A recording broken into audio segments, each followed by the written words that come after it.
Hi everyone.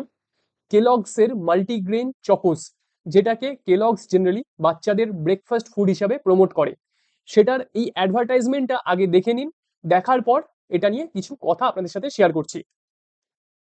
नया Kellogg's Chocos मम्मा please okay, पहले कुछ multigrain. Please multigrain, okay deal wow Chocos यही तो है multigrain. More chocolatey high protein high high protein high fibre, এই দুটো কিন্তু ফ্ল্যাগ করে অ্যাডভার্টাইজমেন্টে মেনশন করলো, হাই প্রোটিন আর হাই ফাইবার। फाइबर और बिना मैदे वाला नया केलॉग्स मल्टीग्रेन चोकोस।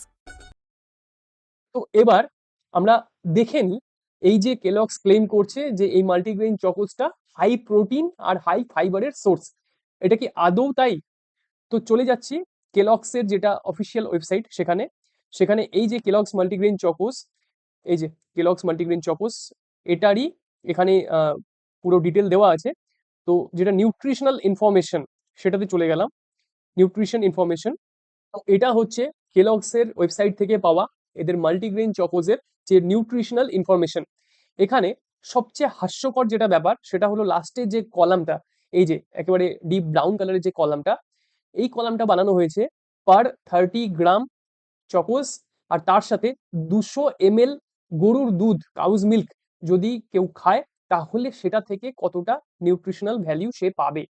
যেখানে পুরো অ্যাডভার্টাইজমেন্টটা কেলগস চকোস নিয়ে, সেখানে এটা একটা মার্কেটিং ট্রিক যে 30 গ্রাম কেলগস চকোসের সাথে কেউ যদি 200 ml গরুর দুধ একসাথে খায়, তাহলে সেই টোটাল যে কম্বো ব্রেকফাস্টটা, সেখান থেকে কতটা নিউট্রিশনাল ভ্যালু পাবে সেটাকে পোর্ট্রে করা হয়।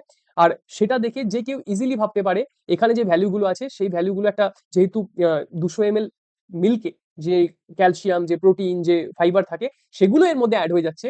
তো কেউ যদি ওপরটা না পড়ে, এই যে 200 ml কাউজ মিল্ক, এটা যদি না পড়ে, কেউ ইজিলি ভাববে যে 30 গ্রাম কেলগস থেকেই আমি এই জিনিসগুলো পেয়ে যাব।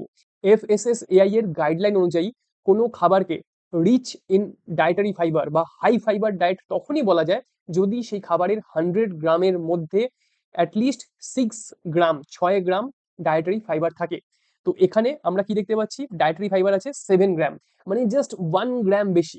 কিন্তু যেহেতু সেটা সেই যে থ্রেশহোল্ড, সেটাকে ক্রস করে যাচ্ছে, তাই এটাকে হাই ফাইবার বলে এখানে ক্লেম করছে, যেটা লিগালি রাইট।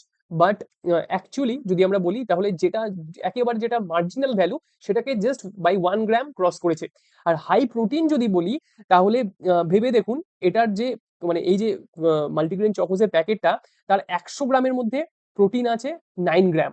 ঠিক আছে, তাহলে যেটা পার সার্ভিং, মানে একবার যতটা সার্ভিং দেওয়া হচ্ছে, সেটা হচ্ছে 30 গ্রামের বলা হচ্ছে, পার সার্ভিং 30 গ্রাম। তো 30 গ্রামে তার 1/3-এরও কম প্রোটিন থাকবে, মানে 3 গ্রামেরও কম প্রোটিন থাকবে।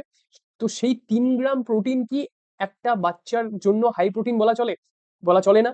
তো তার সাথে এই যে লাস্ট কলামটায় 200 ml গরুর দুধকে অ্যাড করে, সেই গরুর দুধ থেকে যে প্রায় 6 গ্রাম মতো প্রোটিন আসছে, সেই দুটোকে একসাথে করে কম্বো যে ভ্যালুটা, যেটা টোটাল ভ্যালু 9.2 গ্রাম, সেটাকে এই যে এখানটা দেখানো হয়েছে।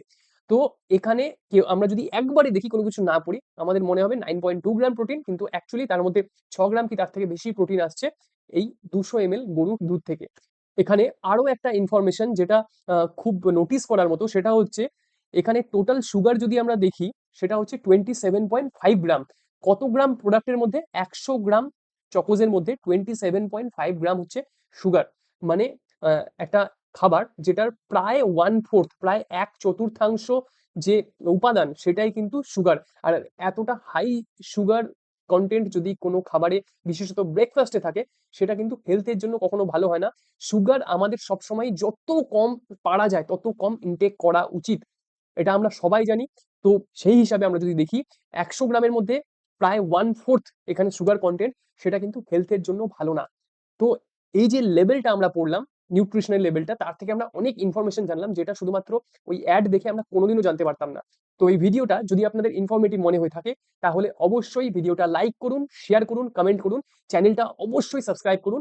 এরকমই আরো অনেক ইনফরমেটিভ ভিডিও নিয়ে ফিরে আসছি খুব তাড়াতাড়ি।